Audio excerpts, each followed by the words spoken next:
I created the sketch for this work based on the already formed image, striving to preserve the naivety of form and expressiveness of line.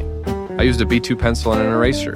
First, with light, almost invisible lines, I outlined the general proportions of the figure, the vertical axis of the body, the position of the shoulders, pelvis, and legs. It was important to immediately establish the dynamics of the pose, a slight step forward, and a sense of movement in the fabric of the skirt. Then I refined the contours of the head and hat, emphasizing their expressive forms. I outlined the face schematically, without excessive detail, to preserve the decorative effect. After that, I moved on to the clothing and accessories, particularly highlighting the bag and the folds of the skirt. They set the rhythm of the entire composition. Using an eraser, I removed unnecessary lines and enhanced the desired contours, achieving a clean silhouette. The sketch did not strive for academic precision. For me, the mood, character, and holistic image, which would later form the basis for the color scheme, were more important. After completing the sketch, I moved on to coloring, using acrylic paints and 3 brushes, a large one for the background, a medium one for the main color spots, and a fine one for the contours and details. I worked from the general to the specific to maintain the integrity of the image. I began the background first. Using a large brush, I laid down a rich yellow at the bottom and a cool blue at the top. The contrast of these colors creates emotional tension and immediately sets the mood of the painting. I deliberately did not completely smooth out the background.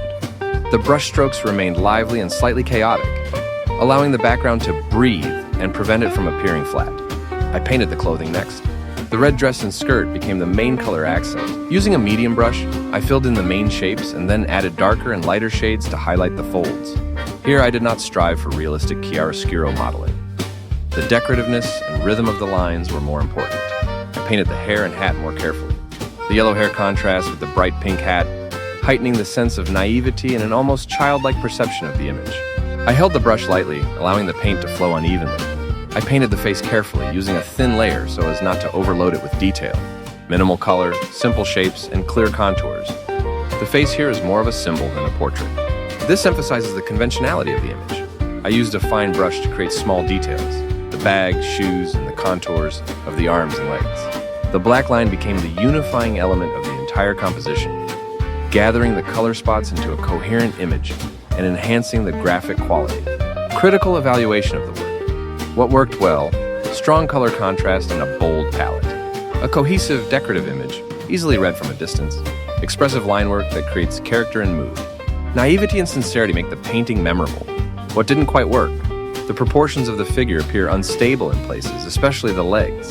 The face may appear too simplified and static. The background, while expressive, is a bit less vibrant than the figure. What could be added or changed? Subtle color transitions on the skin for more vibrancy. Small highlights or shadows on the clothing. A more vibrant texture in the background, or conversely, a slightly simplified one. Painting style. The work is close to naive art, primitivism, and contemporary folk art with elements of pop art.